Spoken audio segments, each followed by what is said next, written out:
अब वैज्ञानिकों ने आज खोज करके बताया, हमारे ऋषि महर्षियों ने पहले से ही परंपरा डाल दी। हमारे जितनी भी परंपराएं हैं वो सब वैज्ञानिक आधार पर हैं। हमारे ऋषि बहुत बड़े जो है वैज्ञानिक थे। क्यों? इसलिए तो ऋषि कहलाए, क्योंकि वो रिसर्च करते थे। उन्होंने जितनी रिसर्च की है ऋषियों ने, उनकी रिसर्च में और आज वर्तमान में जो कर रहे हैं उन दोनों में बड़ा फर्क है। क्या फर्क है कि हमारी ऋषियों की जो रिसर्च है उसका कोई भी साइड इफेक्ट नहीं है, और वर्तमान में जो आविष्कार हो रहे हैं रिसर्च कर करके, उन आविष्कारों में एक भी आविष्कार ऐसा नहीं है जिसका कोई ना कोई साइड इफेक्ट ना हो। तो अब इसको तो आप मानते हो, सुविधा को तो मानते हो, वैज्ञानिक ने आविष्कार कर दी, हमको सुविधा दे दी, पर उसका कितना बड़ा नुकसान मानव जाति को उठाना पड़ रहा है और आने वाली पीढ़ी उठाएगी, इस तरफ हमारा ध्यान नहीं। कोई भी आविष्कार हो XYZ, जितने भी वर्तमान के भौतिक आविष्कार हैं, इनसे फायदे कम हैं और नुकसान। हमारे जो भारतीय परंपरा के ऋषि परंपरा के स्कॉलर हुए हैं, रिसर्चर हुए हैं, उनके यहाँ फायदा ही फायदा है, नुकसान नाम की कोई चीज। अब कभी समय आएगा तो एक एक आपको गिनवाएंगे। अस्तु। तो महाराज जो है अब इस प्रकार से एकादशी का व्रत करना चाहिए। कैसे? तो भागवत में लिखा है एकादश्याम निराहारा, बिल्कुल निराहार रह के व्रत करो, तब उस व्रत का सही फल मिलेगा। महाराज मुश्किल है कलयुग में भूखा रहना, वो भी निराहार। तो थोड़ा संशोधन कर दिया कि अगर नहीं रह सकते हो पयाहारा, दूध पी के रहो, सिर्फ दूध के अलावा और कुछ भी। ये माता बहनें क्या कर रही समझ में नहीं आ रही। कोई समस्या है क्या माता जी?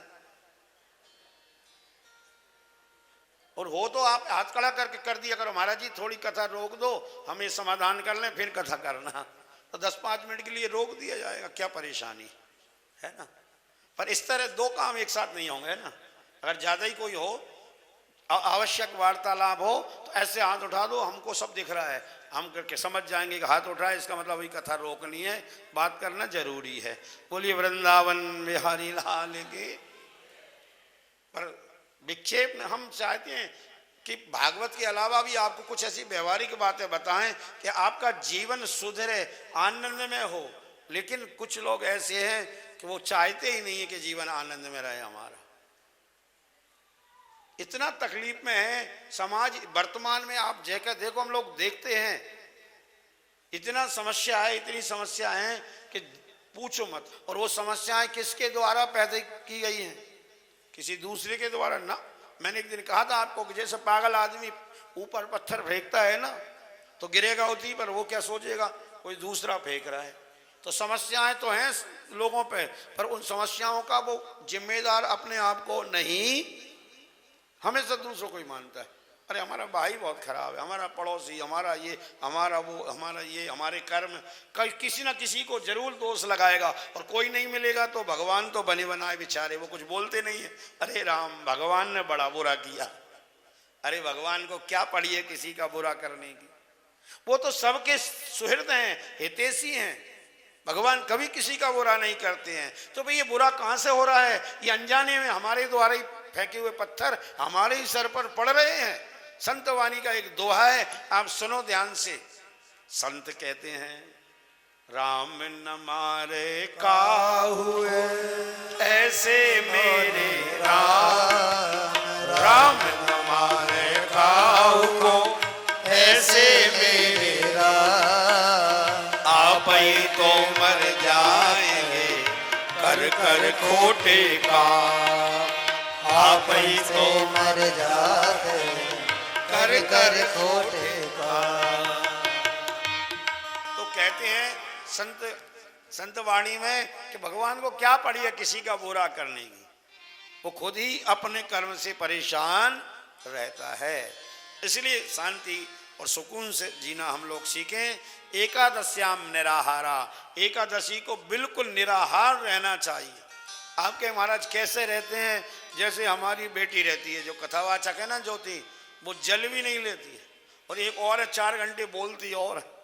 और भगवान की ऐसी कुछ कृपा है, भगवान भी बड़ी परीक्षा लेते हैं कि हम लोग फलार करते हैं तो हमारी कथाओं में कम एकादशी आती है, उसकी में जरूर आती है। अभी भीमा शंकर में कथा थी तो वहाँ एकादशी आई, अब हमारी यहाँ कथा है, यहाँ एकादशी नहीं पड़ी है, क्यों? परीक्षा लेता है भगवान। और एकादशी आना मतलब 4 घंटे अगर बोलना तो बोलने में ज्यादा गला सूखता है, और पानी भी नहीं पीती है सज्जन। आप सबने देखा होगा, आपको तो मालूम है। और स्वस्थ है पूर्ण रूप। अब 24-25 वर्ष की अवस्था हो गई और 25 रुपए की दवाई नहीं, अंग्रेजी दवाई खाती नहीं, कभी नाम से ही चिढ़ है उसको दवाइयों की, कभी नहीं लेती है। इतना भीषण कोरोना आ गया, इतनी समस्या आई, पर उसको कभी छींक भी नहीं आई। कारण क्या है सज्जनों? ये एकादशी के व्रत की शक्ति है उसकी। अब हम लोग क्या है, भूखा नहीं रहा शायद महाराज, तो भूखा नहीं रहोगे तो फिर जो है भोजन भी खाओ और भोजन के साथ साथ दवाई भी खाना पड़ेगी, बच नहीं सकते दवाइयों से। तो एकादश्याम निराहारा, फिर भी नहारा जाए तो देसी गाय का दूध मिल जाए ना, अगर वेद लक्षणा गाय का, तो दूध पी के रहो एकादश्याम फला, इससे आगे नहीं चलोगे। बोले नहीं महाराज दूध से भी काम नहीं चलेगा, वो तो पानी जैसा ही होता है। तो क्या करो, थोड़ा और संशोधन कर दिया कलयुग के जीवों के लिए।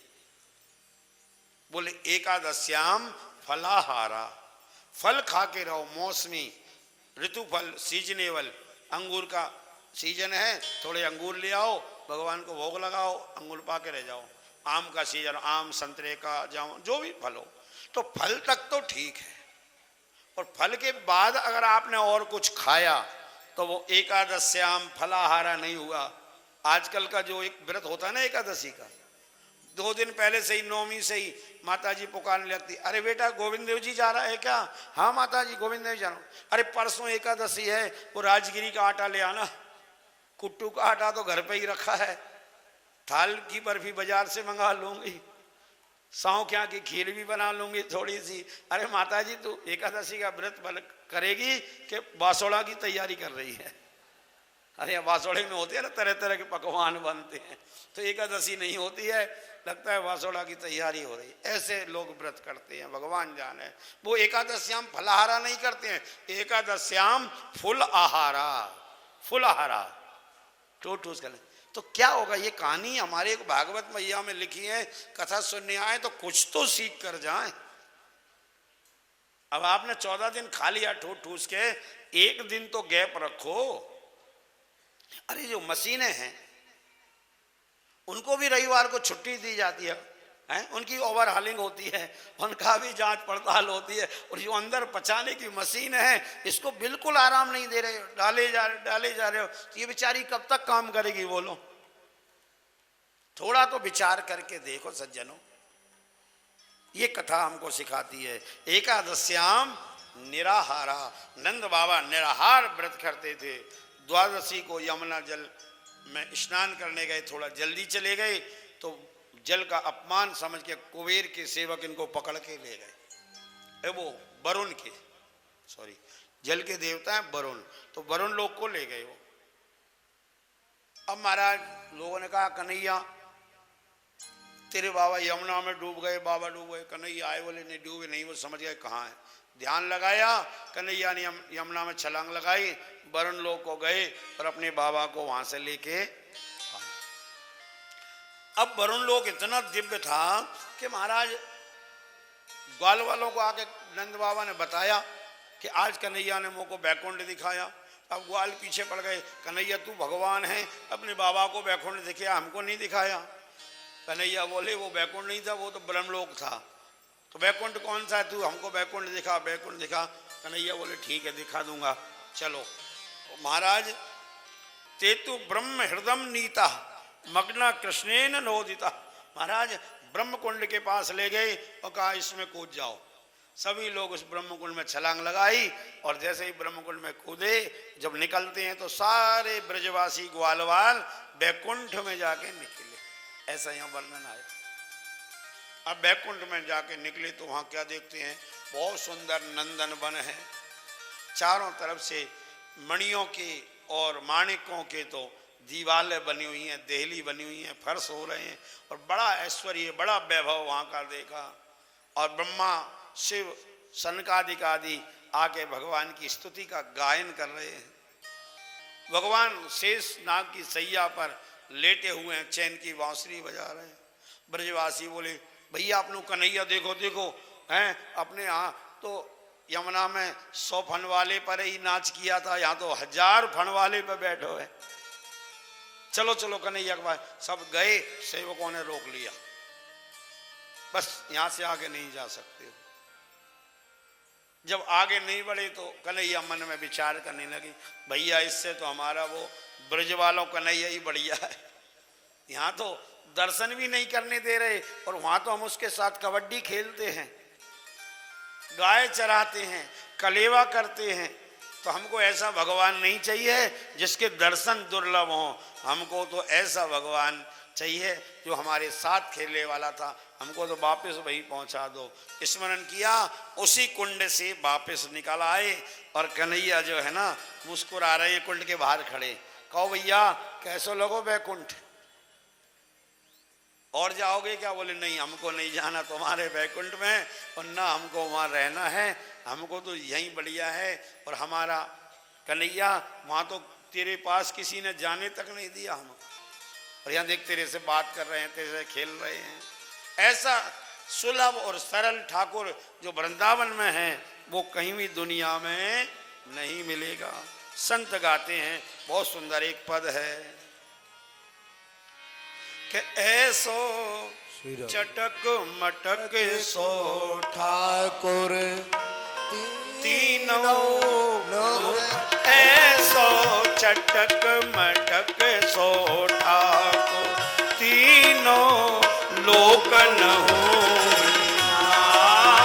लोक न हो में नाय, ऐसो बैकुंठ में नाय, लोक न हो में नाय, ऐसो बैकुंठ में नाय, ऐसो चटक मटक सो ठाकुर तीनों लोक न हो में नाय, ऐसो चटक मटक को ठाकुर तीनों लोक न हो में नाय।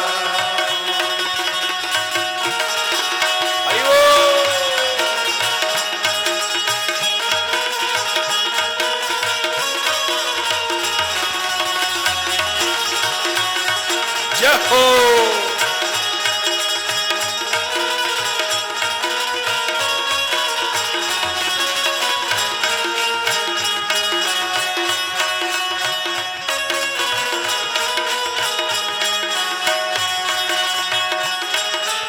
तीन ठोर से टेढ़ो दिखे, ओ तीन ठोर से टेढ़ो दिखे, तीखे नैन चलावे दिखे, ओ तिरछे नैन चलावे सींचे, तिरछे नैन चलावे सींचे, ऐसो बद बारो कान्हा, ऐसो सो बद बारो ब्रज में गारी खाए हो, ऐसो बेबद बारो तारा ब्रज में गारी खाए, ऐसो चटक मटक को ठाकुर तीनों लोक न हो में नाय, ऐसो चटक मटक को ठाकुर तीनों लोक न हो में नाय। हरि बोल।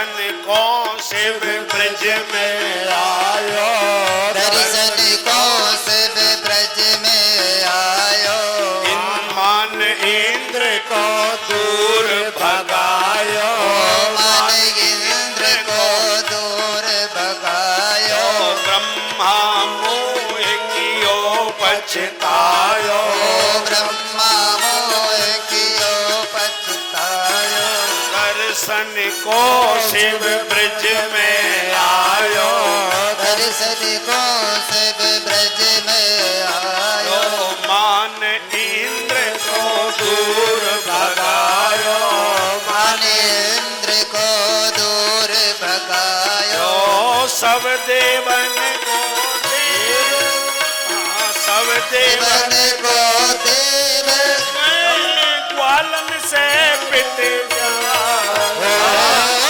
सब देवन को देव ग्वालन सोए पिट जाए, ऐसो चटक मटक को नापुर तीनों लोकों में होना, ऐसो चटक मटक को ठाकुर तीनों लोकनों में हरि लाए। बोल।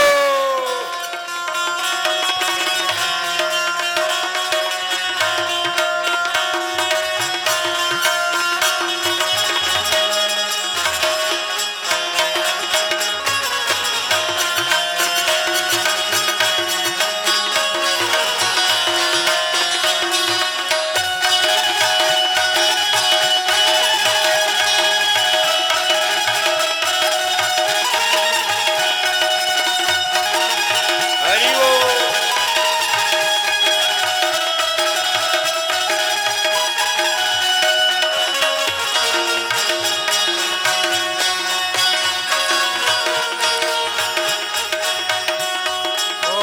बड़े बड़े असुरन को मारो, बड़े बड़े असुरन को मारो, नाग कालिया पकड़ पछाड़ो, नाग कालिया पकड़ पछाड़ो, 7 दिन तक गिरवर धारो, 7 दिना तक गिरवर धारो, 7 दिन तक गिरवर धारो, 7 दिना तक गिरवर धारो, ऐसो बेभगवानो कान्हा ब्रज में माटी खाए, ऐसो बेबारो कान्हा ब्रज में माटी खाए, ऐसो चटक मटक छोटा पर तीनों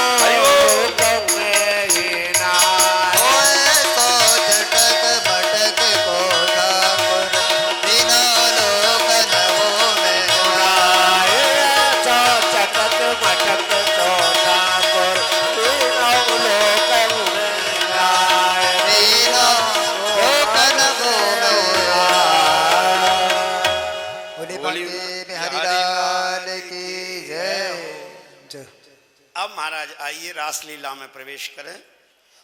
बहुत सुंदर आज का प्रसंग है ये रास का। और देखिए रासलीला के प्रथम अध्याय के पहले श्लोक में ही बहुत सुंदर बात कही गई है। भगवान अपिता रात्रि सरदो फुल्ल मल्लिका विचरन तुमन चक्रे योग माया मुपाश्रिता विचरन तुमन चक्रे योग माया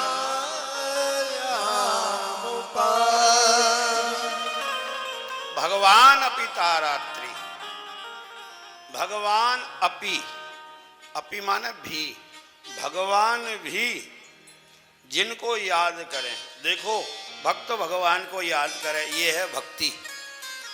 भक्ति क्या है कि भक्त भगवान को याद करे, ये है भक्ति। और भगवान अगर भक्त को याद करने लगे तो यह है भक्ति की पराकाष्ठा। अब यहां भक्त नहीं कर रहे हैं याद, भगवान गोपियों को याद कर रहे हैं। बोले भगवान भी जिनको याद करते हो। और देखो ये जो है गोपियां भगवान गोविंद से कितना स्नेह करती हैं कि संसार के बंधन तोड़ना तो सहज है, एक बार अगर मौका लग जाए तो व्यक्ति तिहाड़ से भी छूट सकता है, भाग सकता है। और कितने भाग जाते हैं आपने देखा होगा, कैदी तिहाड़ जेल से भी जुगाड़ लग जाए तो व्यक्ति छूट सकता है। पर ये घर गृहस्थी की जो बेड़ियां हैं इनसे छूटना जल्दी ही संभव नहीं है सज्जन। क्यों? आप सब हमारा अनुभव इस बात का, बहुत दुस्त्यज्य है ये घर गृहस्थी की बीड़ियों को छोड़ना तोड़ना बहुत मुश्किल काम है। और गोपियों ने लिखा है पति भी पितृ भी बाल बंधु भी, अपने बच्चों को पतियों को भाइयों को बंधुओं को सबका परित्याग करके एकमात्र भगवान गोविंद में मन लगाया। तो आप कहेंगे कि ये पतियों को छोड़ के भगवान में मन लगाया, बच्चों को छोड़ के, ये तो ठीक नहीं है माता पिता को। तो गोस्वामी जी विनय पत्रिका में लिखते हैं, सज्जनों आप लोग ध्यान से सुने तो आपको सुनाने का भी मन करता है। बढ़िया बड़ी बात, शोर शराबा होता है तो फिर लगता है कि चलो जल्दी जल्दी आगे बढ़ा जाए। विनय पत्रिका में ये माता जी क्या कर रही है समझ में नहीं आ रही मेरे को, बहुत देर से शैतानी कर रही है। लगता है ये बुढ़िया नहीं है, छोटी सी गुड़िया है, हमको तो ऐसा लग रहा है। ये पूछो इसे क्या परेशानी क्या है आपको, है? ये उस तरफ फेंक दिया, इधर कर दिया, ये कर दिया, है? कोई छोटी गुड़िया हो जैसे। अरे आपके तो बाल सफेद हैं, आप गुड़िया थोड़ी हैं, हमको तो दिख रही हैं वृंदावन बिहारी लाल की।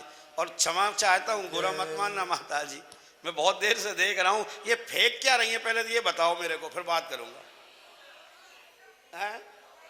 टॉफियां फेंक रही हैं, मेरे को दे दो, मैं सबको दे दूंगा यहीं से, विवाह होगा जब, जितनी भी लाई हो यहाँ ला कर रख दो मेरे पास, एक एक को पहुंचा दूंगा। अब बताइए टॉफी फेंकना, इतनी सुंदर कथा चल रही है, अब आप कोई एक दिमाग में नहीं आ रहा फेंकेंगे तो लोगों को ध्यान आकर्षित होगा, कोई उठाएगा भी। और ये अभी नहीं है, कम से कम बहुत देर से मैं जो है इस पर गौर कर रहा था, सब्र का बांध टूट गया तब आपको बताया।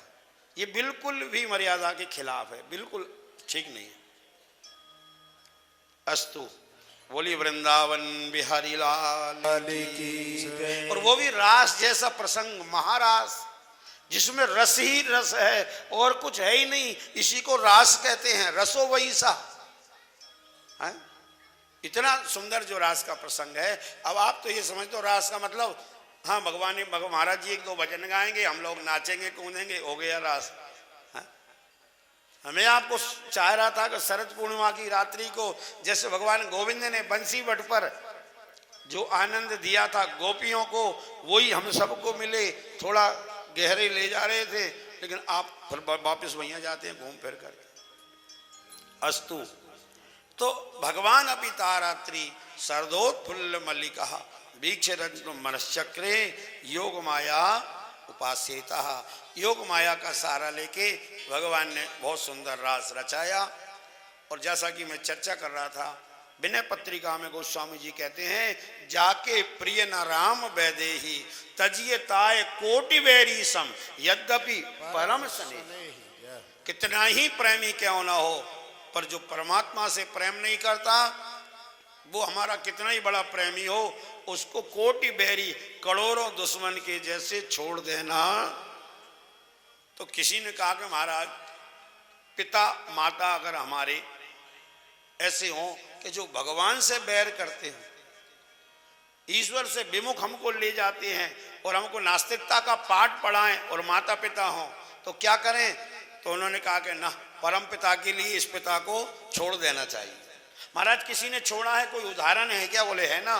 किसका? बोले पिता तजो प्रहलाद। कल ही कहानी सुनी थी आपने। भगवान को नहीं छोड़ा, पिता को छोड़ दिया, उसका अपयश हुआ क्या? पिता चलो तजो प्रहलाद। और महाराज भाई बंधुओं को किसी ने छोड़ा? बोले हाँ छोड़ा। किसने? पिता तजो प्रहलाद विभीषण बंधु। विभीषण ने अपने भाई बंधुओं को छोड़ दिया, लेकिन भगवान को नहीं छोड़ा। माँ तो माँ होती है, कितना बड़ा स्थान है, लेकिन वो भी अगर भगवान से दूर कर रही है, नास्तिकता का पाठ पढ़ा रही है, तो माँ को भी छोड़ दो, पर उस परम माँ को मत छोड़ो। महाराज किसी ने छोड़ा उदाहरण है? बोले हाँ है ना। किसने छोड़ा? पिता तजो प्रहलाद विभीषण बंधु और भरत महतारी। भरत जी ने माँ को त्याग दिया, भगवान को नहीं दिया। भरत महतारी। और महाराज गुरु जी तो गोविंद से मिलाने वाले होते, और वही गुरु जी अगर गोविंद से हटा के कहें कि भगवान, बोले हाँ मिल गए, कहाँ हैं? बोले अब कहीं खोजने की जरूरत नहीं, ये है ना भगवान सामने खड़े। अपने आप को ही भगवान मानने लगे, जैसा कि आज मान रहे हैं लोग। हमारी पूजा करो, हमारी सेवा करो, हमको ही सब कुछ करो, हम ही भगवान हैं। शास्त्र कहते हैं गुरु ब्रह्मा गुरु विष्णु। अरे गुरु ब्रह्मा किस तत्व में कहा है, क्यों कहा है, ये समझो तो सही। ये हाड़ मास का पुतला चाहे कितना ही कुछ भी हो जाए, ये कभी भगवान हो सकता है क्या? पता है भगवान क्या है, किसको कहते हैं? अरे भगवान भले इंसान बन के आते हैं, लेकिन सुनो क्या है, चिदानंदमय देह तुम्हारी, विगत विकार जान अधिकारी। अरे भगवान स्वरूप से ही सच्चिदानंद नहीं है, शरीर से भी सच्चिदानंद होते हैं। और हम क्या स्वरूप से तो हैं, पर शरीर से तो हमारा हाड़ मांस भरा हुआ है, गंदगी भरी हुई है। तो भगवान का शरीर हमारे जैसा नहीं होता है, उनका शरीर भी सच्चिदानंद होता है, चिन्मय होता है। इसलिए आपने देखा हो भगवान में जब अवतार लेके आते हैं तो बच्चे बनते हैं, बच्चे से किशोर बनते हैं, किशोर से युवा बनते हैं, युवा के बाद भगवान वृद्धपन की लीला नहीं करते हैं। किसी भी चित्र में, किसी भी ग्रंथ में बताओ भगवान के दाढ़ी मूंछाई हो, भगवान लाठी लेके चल रहे हो, कमर झुक गई हो, ऐसा कहीं देखा है क्या हमने महाराज? भगवान की वृद्ध अवस्था की फोटो देखी है कि कहीं? क्यों नहीं देखी? कि वो उनका हाड़मास का शरीर होता तो बूढ़ा होता। उनका तो जैसे हमारा स्वरूप है सच्चिदानंद, तो हमारा शरीर बूढ़ा होता है, स्वरूप बूढ़ा हमारा भी नहीं होता। आप याद करो, बचपन में ये करता था, बचपन ऐसा था, अपने स्वरूप में ध्यान करो तो जो बचपन में था वो याद है। स्वरूप तो हमारा भी बूढ़ा नहीं होता, स्वरूप तो हमारा भी नहीं मरता है। स्वरूप से तो हम भी सच्चिदानंद हैं, पर हम शरीर से नहीं है। विडंबना ये है। और भगवान शरीर से भी हैं और स्वरूप से भी है। मानस में लिखा है, आप अयोध्या कांड वाल्मीकि प्रसंग में पढ़ के देखना, चिदानंदमय देह तुम्हारी, विगत विकार जान अधिकारी। जो विकारों से रहित होगा वो ही इस बात को जान पाएगा। हर किसी के बस की बात नहीं है। क्यों नहीं है? वो भी आपको रात से पहले एक छोटा सा एक अंतरे का पद सुना देता हूं। इसलिए नहीं है, हर कोई क्यों नहीं जान पाता है कि मन के मंदिर में प्रभु को बिठाना। ये हमारा जो मन है ना, इसको मंदिर बनाओ और इसमें गोविंद को बैठाओ। मंदिर में गोविंद बैठते हैं ना, तो बाहर ईंट पत्थरों का मंदिर मत बनवाओ, तो मन को ही मंदिर बना लो और इसमें गोविंद को बिठाओ। तो सब लोग बिठा पाएंगे क्या? बोले नहीं। बोले क्यों? बोले मन के मंदिर में प्रभु को बिठाना बात हर एक के बस की नहीं है। मन के मंदिर में प्रभु को बिठाना बात हर एक के बस की नहीं है। खेलना पड़ता है जिंदगी से, खेलना पड़ता है जिंदगी से। भक्ति इतनी भी सस्ती नहीं है, ओ भक्ति इतनी भी सस्ती नहीं है। मन के मंदिर में प्रभु को बिठाना बात हर एक के बस की नहीं है।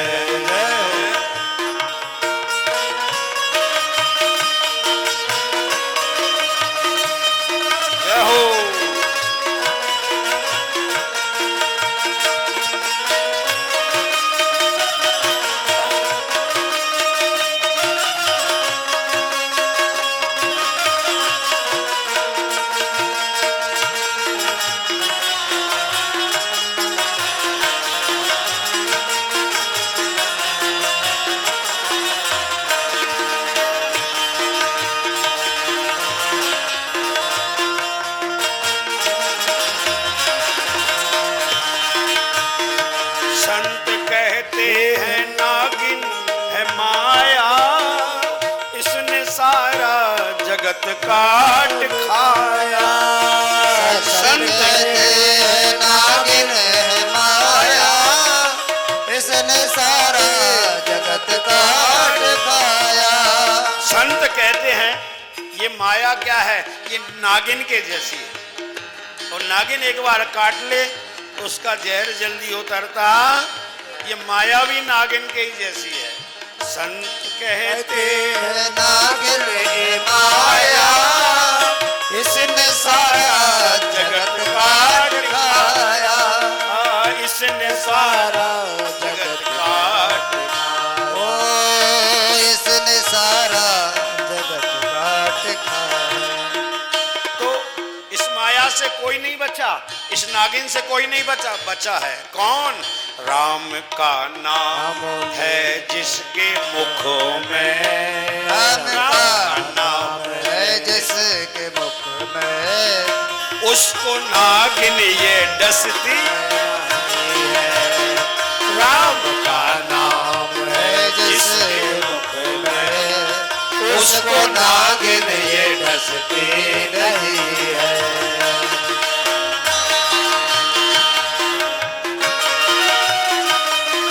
राधे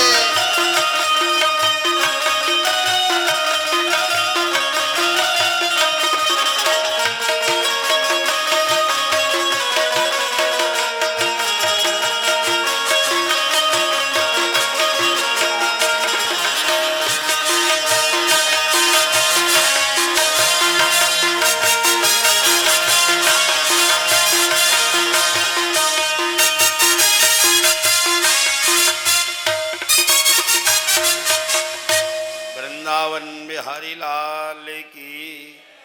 तो सज्जनों, हम कुछ ऐसा करें कि हम भी भगवान के ही जैसे स्वरूप के साथ साथ शरीर से भी सच्चिदानंद हो जाएं, उसके लिए परिश्रम करना पड़ेगा।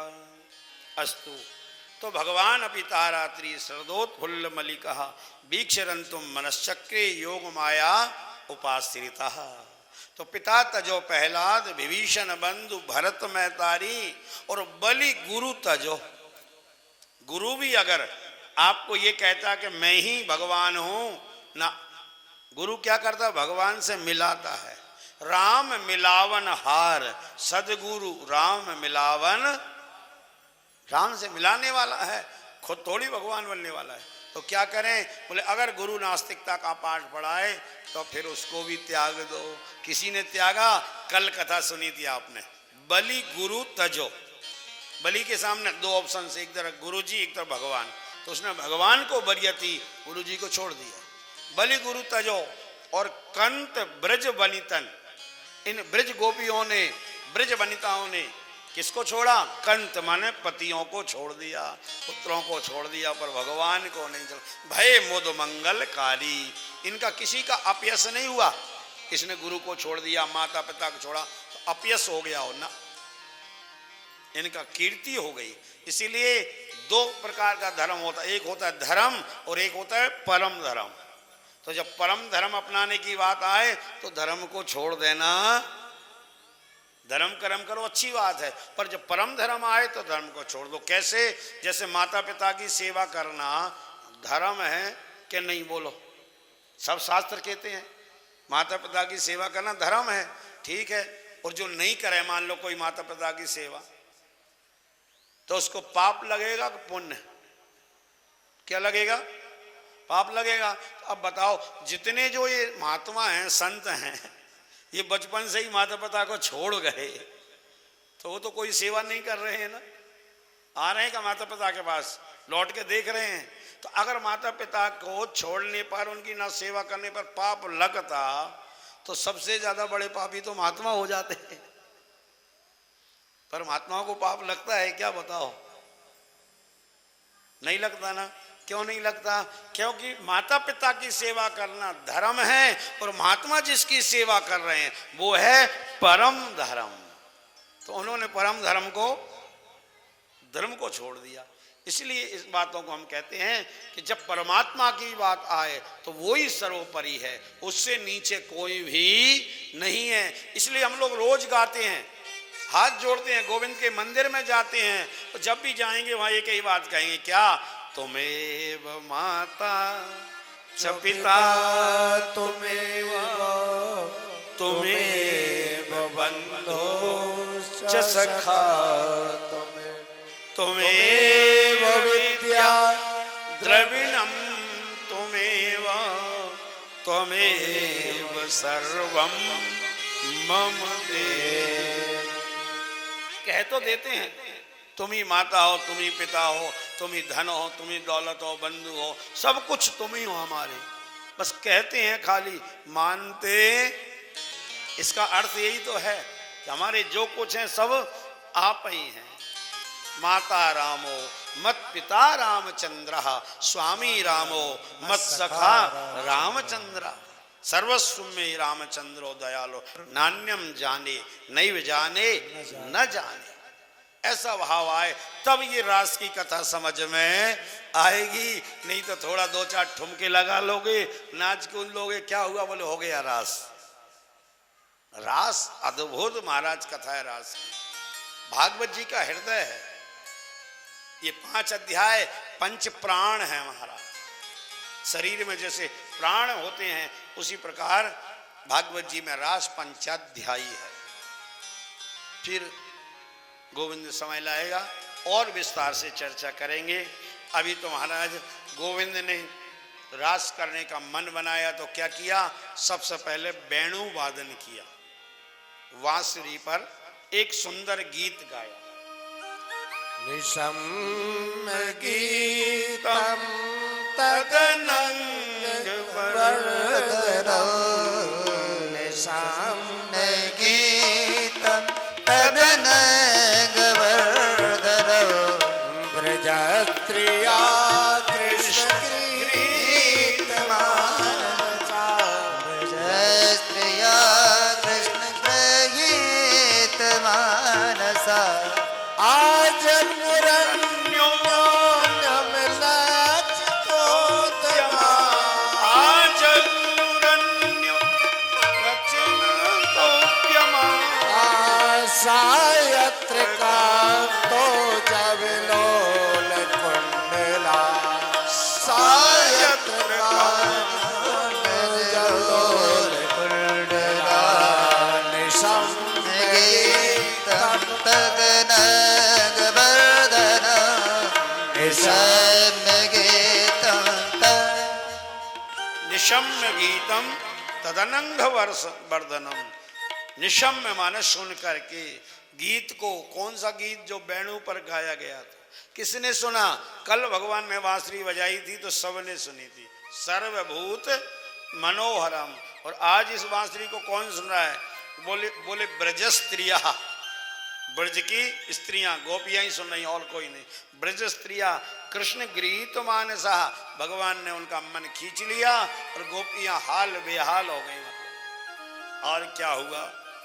अब इसी श्लोक के इन भावों को, और आगे 2-3 श्लोक हैं, इन सब के भावों को एक कवि ने अपनी इस पद्य में पिरोया है कि श्री कृष्ण की मुरली को सुन के गोपियों का मन गल छाया श्री कृष्ण की मुरली को सुन के गोपियों का मन ललचाया है। गोपियों का मन घबराया है, गोपियों का मन ललचाया है, गोपियों का मन हर्षाया है, गोपियों का मन ललचाया है।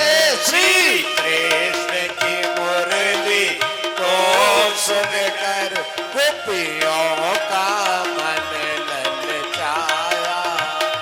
श्री कृष्ण की मुरली सुन कर के गोपियों का मन ऐसा आकर्षित हुआ, ऐसा हर्षाया मुरली सुनकर। क्या हुआ? सुध बुध भूल गई, हाथों के जेवर पैरों में पैरों के हाथों में हाथों के जेवर पैरों में पैरों के जेवर हाथों में तो प्रेम नदी में डूब गई नजरों में श्याम समाया ओ प्रेम नदी में डूब गई नजरों में समाया है नजरों में श्याम समाया है नजरों में श्याम समाया है नजरों में श्याम समाया है नजरों में श्याम समाया है श्री कृष्ण की मुरली को सुनकर गोपियों का मन ललचाया गोपियों का मन ललचाया है। अब यहाँ कहते हैं कि अस्त व्यस्त भरणा, सुखदेव भगवान कहते हैं कि वो अस्त व्यस्त हो गई। अब जरा विचार कीजिए, ये रासलीला को लोगों ने इतना बदनाम कर रखा है, विशेषकर फिल्मी दुनिया वालों ने। जो फिल्म में रासलीला का जो चित्रण किया है, वो गाने बनाए हैं राधा कृष्ण पर, इतने फुहड़ता उनमें ला दी है तो मेरे को लगता है उन्होंने कभी ना भागवत उठाकर देखी, ना पढ़ी, ना सुनी, कल्पना से ही कर दिया। क्या है रासलीला, क्या है, उन्होंने कैसा चित्रण किया है। जरा विचार करो, रासलीला कोई कामलीला होती, स्त्री पुरुष के मिलन की, नाच की, ये जैसा कि दिखाते हैं ऐसा होता, तो अब बताइए कामलीला के लिए क्या करना पड़ता है। गोपियां श्रृंगार करके जाती। अब यहाँ का श्रृंगार देखो कैसा किया। यहाँ लिखा हुआ है महाराज लिम्पंत्या, श्लोक में एक एक चीज लिखी हुई है। कोई गोपी लीप रही थी आंगन, गोबर से, पुराने जमाने में कच्चे मकान गोबर से लीपे जाते थे ना गाय को, तो लिम्पंत्या वो लीप रही थी, बांसुरी कान में पड़ी तो वो हाथ गोबर का लेके ही चल दी। अब जरा विचार करो, गोबर से जिसके हाथ सने हो उसको देख के किसी के मन में काम भाव आएगा। वो अंजन्त्या काश्च लोचने, कोई लोचन मन आंख में अंजन, अंजन्त्या काजल लगा रही थी गोपी, तो एक आंख में लगाया और दूसरी में लगाना ही भूल गई। अब बताओ, एक में काजल लगाओ एक में ना, कैसे दिखेगी। किसी ने तो क्या कहते हैं, काजल को मंजन समझ के दांतों में लगा लिया और मंजन को आंखों में। वस्त्र अस्तव्यस्त पहन लिए, जेवर हाथों के पैरों में, पैर, सारी चीज यहाँ बताइए। कुल मिला के सुखदेव जी ने एक ही वास्तव बोल दी कि अस्तव्यस्त भरणा, सारा कुछ उल्टा सीधा श्रृंगार था। और ऐसे श्रृंगार में अब कोई दांतों में काजल लगाया हो, आंखों में मंजन हो, उल्टे सीधे जेवर पहने हो, तो किसी को उसको देखकर भी काम उत्पन्न होगा क्या, कि डर लगेगा, वो भूतनी समझ के भागेगा व्यक्ति सामने वाला। इसीलिए ये बात की कल्पना छोड़ो, ये तो प्रेम का अतिरेक है कि उनको सुध नहीं रही। और प्रेम यही तो करता है, प्रेम अपने आप को आपको भुला देता है महाराज। ते दो जन प्रेम जनु जीते, प्रेम की यही तो महाराज लीला है कि सबकी नदियां जितनी है ना, भारत की नहीं विश्व की, वो सब ऊपर से नीचे की ओर बहती है।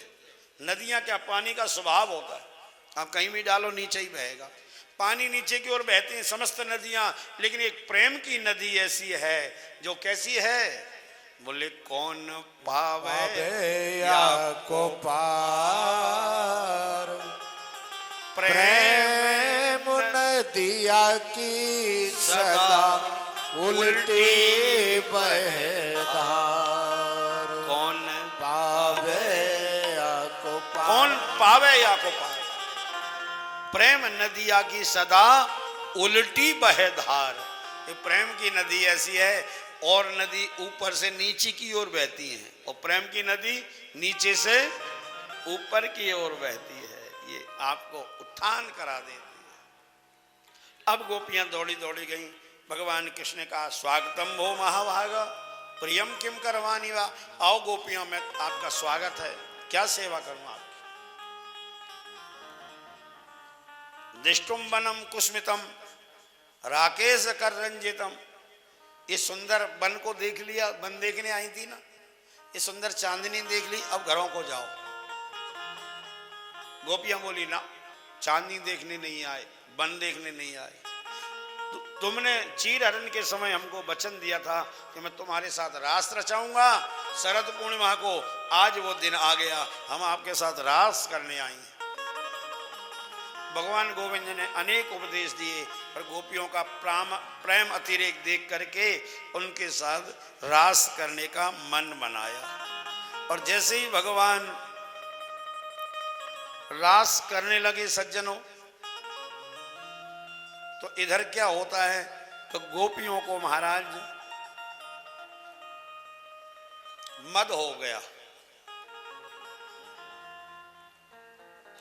और सुखदेव भगवान यहां कहते हैं कि जैसे ही गोपियों को इस बात का एहसास हुआ कि हम देखो कितने सौभाग्यशाली हैं,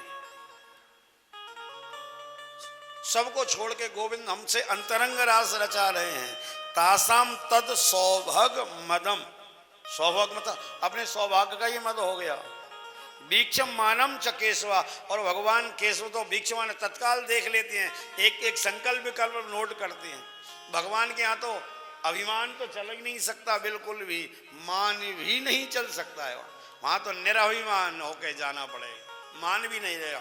गोपियों को अभिमान नहीं हुआ था, मान हुआ था, सौभाग्य मदम।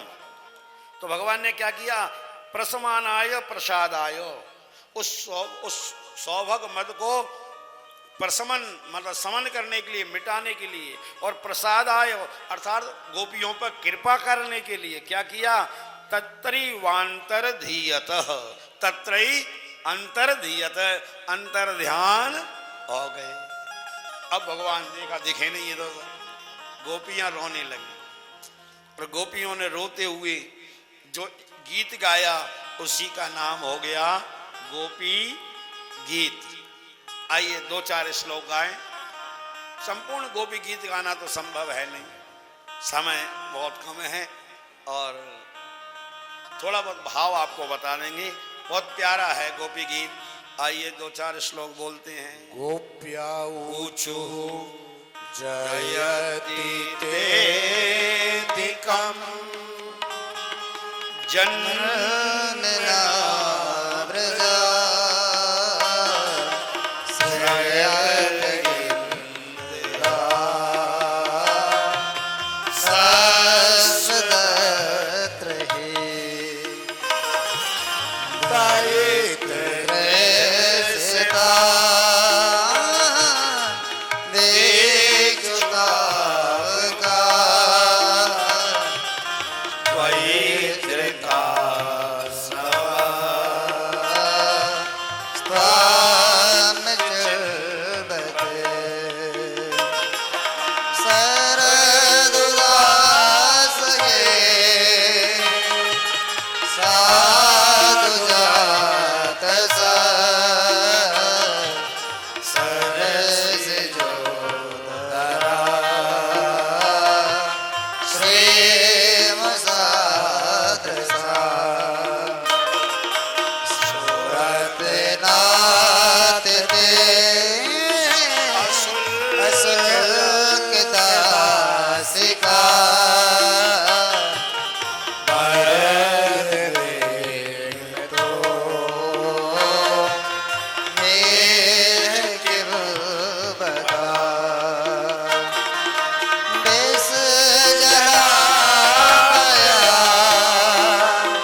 सुजात चरणा बुराईस्तनेषु बीतासनै प्रिय ददे मही कर्क सेषु तेनाटवी मटसि तत् व्यथते न किंस्वे पूर्वाभिर्भ्रमति धीर भवदायुषां।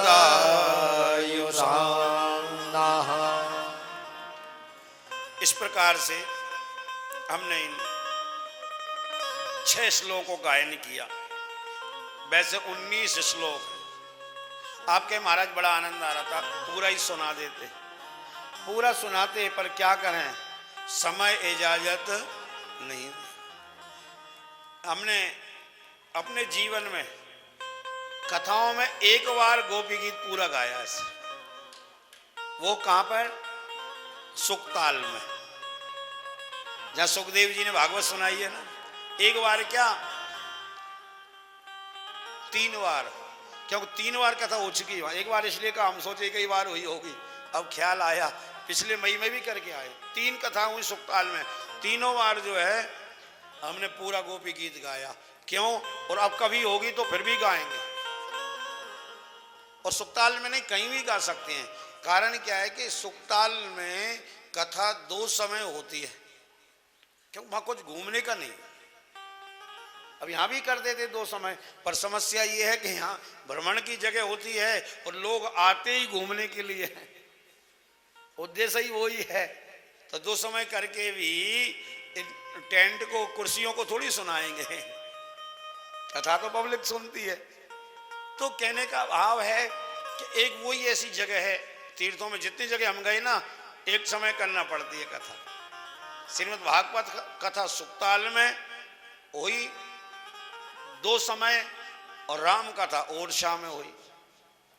यद्यपि वहां घूमने कथा लोग चले जाते थे, फिर भी हमारे जो यजमान थे वो बहुत रसिक थे राम कथा के। सीकर हाउस वाले बाबूलाल जी, आप लोग सीकर हाउस से आते हैं, जानते होंगे उनको। बाबूलाल जी गुप्ता परम वैष्णव है, राम कथा के इतने रसिक हैं, खुद को भी लगभग हमको याद है, हमको लगता है हमसे ज्यादा रामायण उनको याद। महाराज ऐसे यजमान। और कुछ लोग आए सीकर हाउस से, उनको पता होगा, कोई बैठे हैं क्या यहाँ पे बाबूलाल जी के पड़ोसी? सही बात है कि गलत है? महाराज आधे, मतलब हमसे ज्यादा रामायण याद। अब श्रोता ऐसा हो तो फिर वक्ता को तो रस लौटाना ही पड़ेगा कि नहीं पड़ेगा। इसलिए सज्जनों, अगर 2 समय की भागवत कथा सुनना चाहो तब ये कथाओं का विस्तार हो सकता है। अब 2 समय तो बहुत दूर की बात है। हमारे संगीत वाले तो सोच रहे हैं महाराज जी और बस आगे की भूमिका महाराज परेशान कर देंगे, क्योंकि क्या संगीत वाले, क्या श्रोता, क्या वक्ता, किसी की भी क्षमता अब नहीं रह गई है। कोई जमाना ऐसा था, हमने देखा है महाराज 8-8 घंटे कथा होती थी जब हम छोटे छोटे थे। सुनो आप ध्यान से, हमारे गांव में पंडित जी आते थे बिना माइक के, माइक भी नहीं था उनके पास। महाराज हमने देखा है बिना माइक के, बिना संगीत के 8 घंटे कथा सुनाते थे। सुबह 8 बजे बैठे तो 12 बजे तक कथा करते थे। और एक और है, 12 बजे के बाद खुद भोजन अपने हाथ से ही बनाते थे।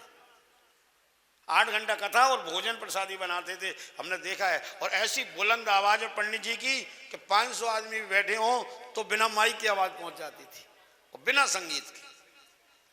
श्लोक बोलते थे, अनुवाद कर, श्लोक अनुवाद, बस और कुछ नहीं। ऐसी कथा हमने सुनी 8 घंटे महाराज। सुबह 8 से 12, फिर 2 घंटे का विश्राम, और 2 घंटे में भी क्या भोजन बना के ठाकुर जी भोग लगा पाके 2 बजे फिर आ जाते थे। फिर 2 बजे से 6 बजे तक करते थे।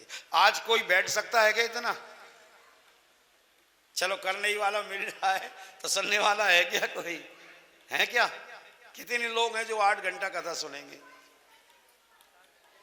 महाराज तीर्थ में झूठ मत बोलना, झूठा हाथ मत उठाना, मुश्किल है। अब 8 से घटते घटते फिर कितनी आ गई? 6। अब देखो इसका कथा का कैसे क्रम घटा है ये भी देख लो। फिर 6 घंटे हो गई, 3 सुबह और 3 शाम को। फिर धीरे धीरे एक ही टाइम होने लगी तो 5 घंटे हमने भी किए।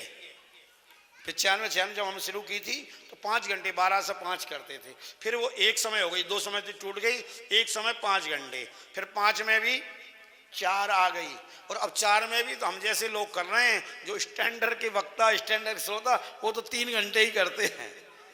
लाइव कथाएं आ रही हैं, आप देख लेना। कितनी